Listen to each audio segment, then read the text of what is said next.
Howdy, folks. It's your boy here, and we are back. So, the Hero Rises 2026 event has been underway for a couple of days already. So, why not? As I always do, let's go ahead and take a look at some units who I would recommend people vote for. We are going to be getting the winner of this event as a free copy to all players. And then the top 8 competitors are going to be featured on a voting gauntlet and also on a banner where we'll be able to summon and you'll be able to spark whether or not you got the Fey Pass. So it's usually one of the better banners of the year, and one of the more so it's a catch-up banner. I feel like if you haven't been able to keep up with the meta, which is pretty difficult to do considering the amount of banners you need to summon on and the paltry amount of orbs that we get.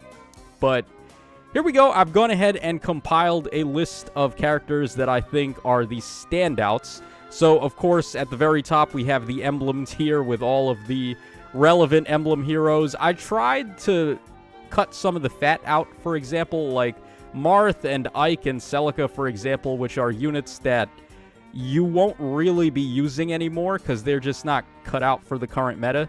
Even though they do have rings, and the rings are the single biggest value you can get out of a summon, I feel like these Emblem heroes here are the full package where they do give you a ring, but then they also have some utility and usability that you can make some good use out of. Sigurd, for example, he still has Gallop, which is a very easy combo with this guy over here, Alphador, which just enables him to have it and then pass it on to allies. There are other units with Gallop. The Chosen Alphonse also has it, but Sigurd does come with a ring, and he still is the only unit that has momentum fodder, so yeah, it goes without saying there. You can also do some degeneracy with this guy when you combo him with Uma Lin and you give him range style, and then all of a sudden he's hitting from 7 spaces, which is just disgusting.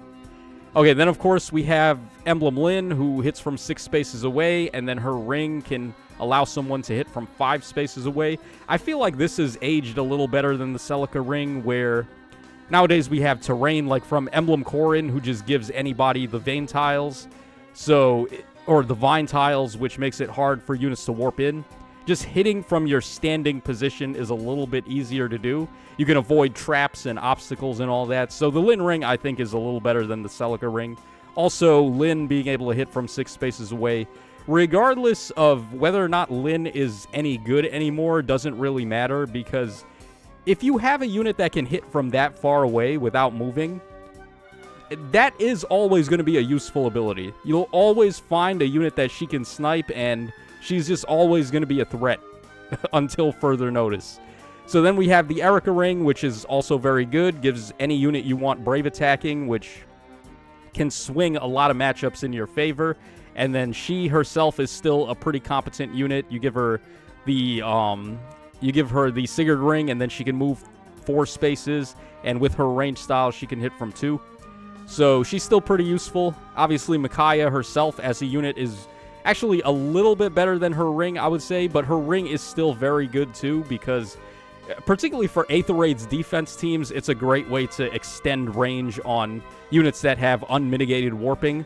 Like Baldur, for example, the New Year Baldur and the Baby Camilla, they go hard with the Micaiah ring because they can just go ahead and rally or movement assist, and then they get another action, and it extends the amount of spaces they can cover by a ton. So the Micaiah ring still not to be slept on, and Micaiah herself is a great unit overall for the utility.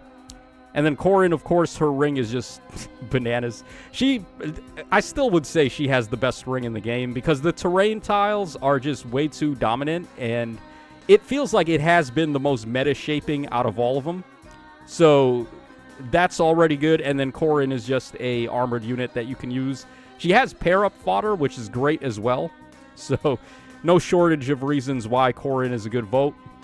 Emblem Edelgard, obviously, her entire kit is brand new fodder, and they don't have any tier 3 versions to make it easier for you to inherit, unfortunately.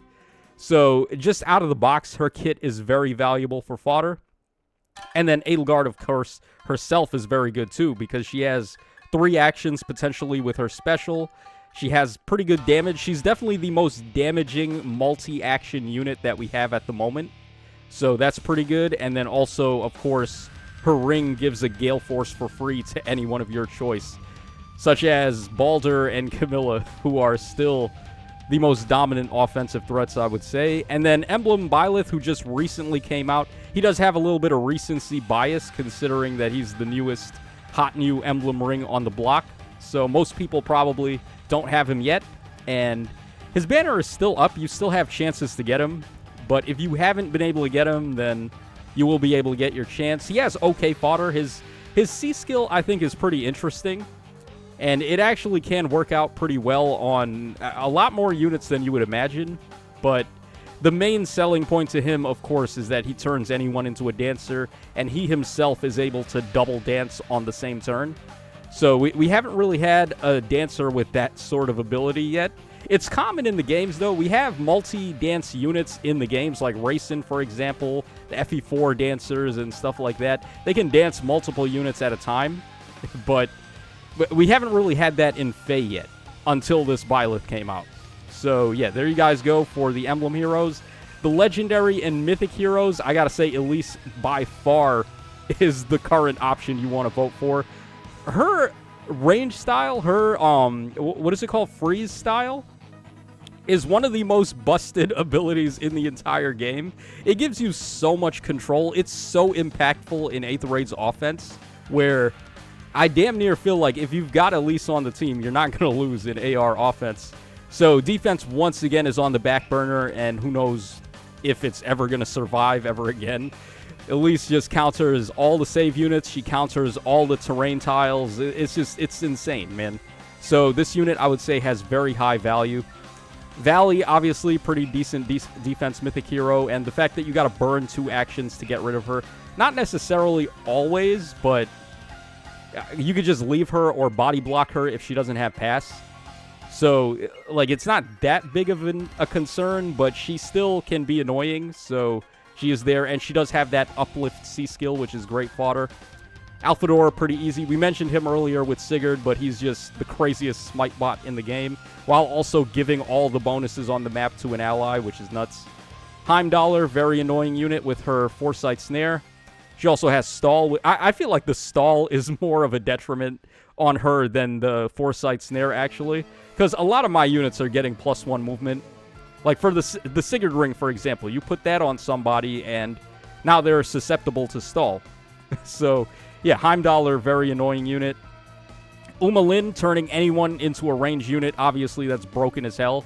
So she's definitely going to be there. She's also an offensive mythic hero, just like Alphador. These two are by far the best offensive mythic heroes in the game. And they will very heavily impact your scoring in Aether Raids while also giving you a crazy-ass unit. So I feel like these two get a little bit extra points because merges on them matter a lot. Even if it's just 1 or 2 merges, it still is very beneficial to them if you don't have other +10 mythic heroes on the team already. And you're just running whatever mythic heroes you've got. Any merges can really help. So I feel like these two are probably the highest value for merges. And then we have Baldur and Hoder, who break the fence, which is very important and can really hinder the opponent's offense if they're going for hit and run or Gale Force strats. It just forces their hand into having to act sooner rather than later. So having these two are definitely a plus. And then we have the seasonal heroes. There's no regular banner units on here because at any moment, at any given time, you could just free pull one of those characters on any banner. Like, for example, the Brave heroes, who are still pretty good. Like, Brave Shireen is still good. Brave Baldur is still good. Brave Byleth, of course, very good. And then Ectordir. They're all great units. But I have actually free pulled 2 of them already. I free pulled a Brave Ectordir and a Brave Shireen on just random daily free pulls. So it can happen. It's within the realm of possibility. Even though it's not that likely, it can still happen. So I'm not giving too much love to any of the regular banner characters. We're just focusing on those limited heroes that you can only get on specific banners. So, of course, the Hilda, the new one, is pretty good because she just came out and she's not going to be available on too many other places at the moment. If we go ahead and take a look at this over here, the 12 Luminaries, these are going to be the banners that they're or these are the units that are going to be on the banners they're running during the anniversary. And you will notice a couple of units that I've got on my vote are already there. But You can't spark on these without the Fate Pass, so it may be a little tricky for you to get a specific unit. Also, with the color sharing, that is another thing to take into account. But the Hilda unit is not on here at all, because she just recently came out. She's the most recent seasonal unit. So her not being here means it's a little bit more wise to give her a little bit more of a pass than some of these other units that are going to be available on the Luminary banners, as well as some of the other concurrent banners we've got. So Hilda's good. Also, she's just good as a unit. Her duo button's crazy, giving the Share Spoils effect, which is a Gale Force for anyone who attacks an enemy that's got it. And then her Rally or Movement Assist support with the amount of true damage that she's giving to allies is nuts. So yeah, this Hilda's great. Again, we have another Heimdallr. They're very similar. The Heimdallr and New Year Valley, both of them are the same basically as their mythic counterparts. There's not much of a difference other than the fact that you're able to give them blessings. Obviously, New Year Baldur, we already talked about her. She's nuts. I want to highlight New Year Baldur and Duo Freya specifically, though, because the Crux debuffs that these two units have are actually disgusting. They swing so many matchups in your favor that it's insane. Like Freya, for example, is one of the few chances that your armored units have to actually live, because the Crux debuff that she does is so detrimental to the opponent that having Freya on the team in tandem with a unit like Brave Ectordeer, for example, actually increases his tankiness by a ton. So, yeah, Baldur's got one of those too. She has a crazy Crux debuff. It's not quite as crazy as Freya's, but it's still really good. So these two have bonus points in my eyes for that. Okay, obviously Duo Satyr, being able to end turns, and then she's basically like a New Year Satyr combined with T Veronica, is the way I want to word it. Because she has the end turn action thing on her C skill, and then also she can rally or movement assist and get another action, and then she's a pretty good damage dealer too. Ike and the Harmonic Lyn, the two Brave Hero remake. I don't even know what to call these guys. Like the Brave Hero 2 Electric Boogaloos. These two are nuts. They're both great. They're both good with their duo buttons because they get to dance an ally, so they can either use it for themselves or give it to someone else who wants another action. And then, of course, just as units, they're great. Lyn hits from 3 spaces away. Ike is just... He's probably the single best all-around unit in the game, I want to say, because he can do just about every role. He can Gale Force, he can player phase, he can enemy phase, he can be a bait option, he can Omni-Tank. Like, the sky's the limit with this Ike. And then he's got great fodder, too. He has patience. So, I feel like he's the single most well-rounded unit in the game. Just being able to do it all. So, he's definitely there. Ninja Gulveig, I did a tier list, and I didn't include her there, and some people got mad about it. I feel like she's not really all that necessary, but she is still one of these multi-action units, and she's one of the more recent ones. So, yeah, having a unit that can take up to 4 actions in a turn, believe it or not, is good. So, yeah, she's definitely there, and she does have good fodder, too. Ninja Yunaka, also a great damage dealer, and she's got pass, and she's got crazy warping. So you'll be able to find good uses for her. And Twine Sharena is basically just melee Brave Sharena. So obviously she's good. Duo Freya we talked about, and then we have Gladiator Crom, who's insane with his supporting, and then his movement assist, and all the good stuff that he's got. Just a great all-around unit. Also nullifies enemy miracle effects, the passive ones. So can be a good counter to units like Rhea and also the Valley units. We have the Fur and Carla combo, great Gale Forcer. I actually like them quite a bit. My problem with them, though, is that they're very demanding in terms of the emblem ring. It's like they want multiple rings at once. I feel like they want the Sigurd ring to get the extra movement. They want the Erica ring to get the brave attack. They would like the Edelgard ring as well, so they can get a bonus action. They're great with the Micaiah ring because it can artificially extend their range. So it's very up in the air what ring you want to give to this unit, but they actually need kind of all of them, to tell you the truth, in order for them to get their like crazy amount of reach in and then still be able to be a potent force on offense. So, yeah, I mean, they are still very good. They do have Gale Force Mist, which is still great fodder. And I would say they're still definitely a worthwhile unit here. Duo Marth, who is still pretty good. One of the better aging units this year, alongside the Valentine Rhea, of course. And he's been around on a couple of banners already, so that may diminish some people's desire to vote for him, which I understand. Also, he's not quite as dominant as he was when he came out. There's a lot of units that just don't even care that he has Vantage. Like, for example, Emblem Edelgard can just swing into him and just live, because she has patience, and then she'll just kill him. So, yeah, he's not as foolproof as a frontliner as he used to be, but he's still pretty solid at it, and it's not like every unit has a way out against Vantage. All right, then Baby Camilla, I don't even want to talk about her. She's still obviously the best. Well, I think New Year Baldur is better now, but Camilla is like right there. She's the number 2 best unit in the game. Rhea is still very good. She still feels like the most solid armored unit.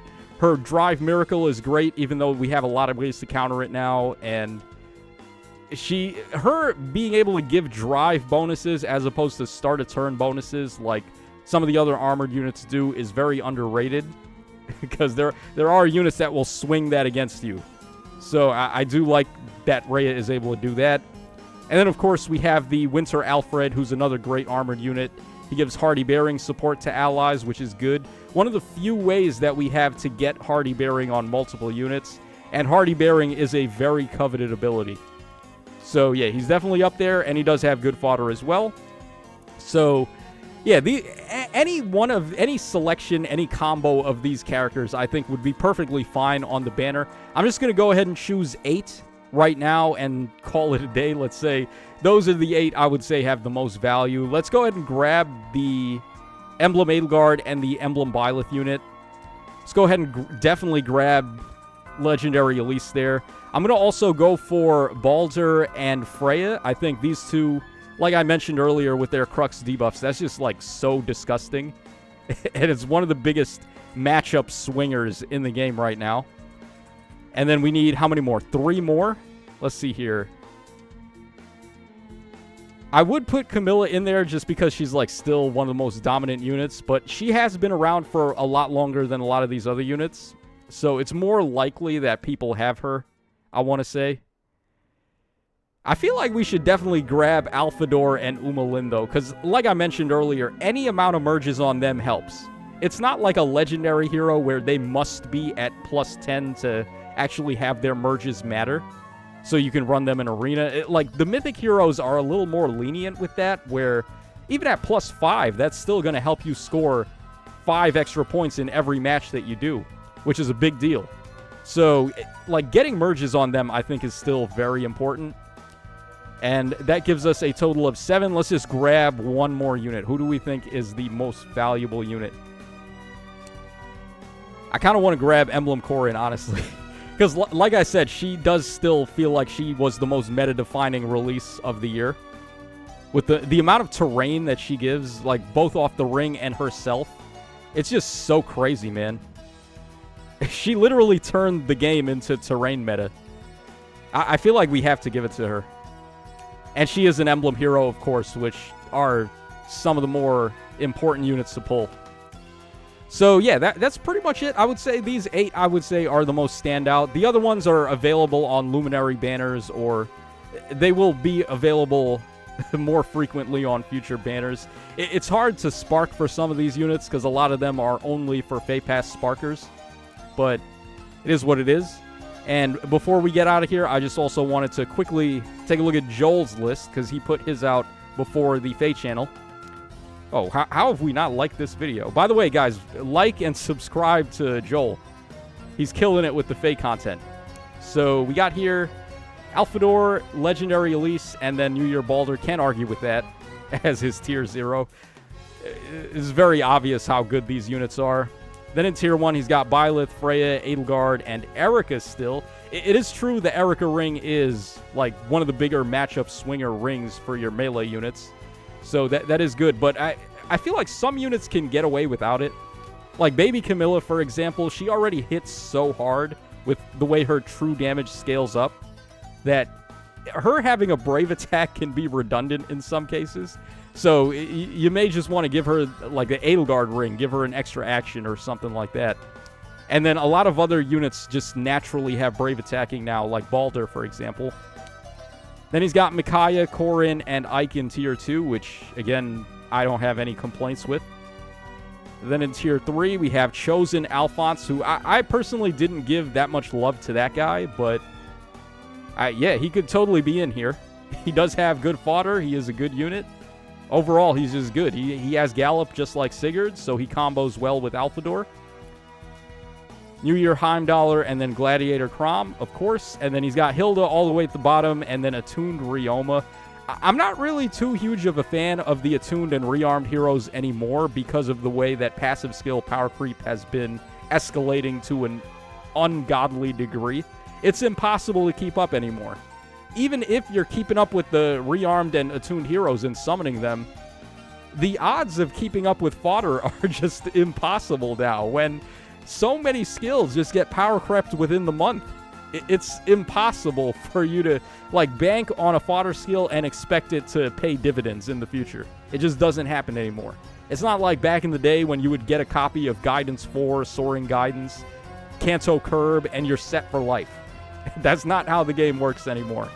So yeah, I don't really care too much about the Attuned and Rearmed heroes anymore, but Ryoma in particular, he is still like good enough as a unit by himself that the fodder banking doesn't really matter too much for him. So yeah, he could possibly be in here too. There's a lot of units that you could just vote for. It doesn't really matter that much. Anyone on the page right here or on the page right here is perfectly fine to vote for. It doesn't matter. Like, they're all valuable units. So this is your boy Tacho signing out. Hope y'all enjoyed the coverage here for the Hero Rises 2026. And I will be catching you guys later on the flip side.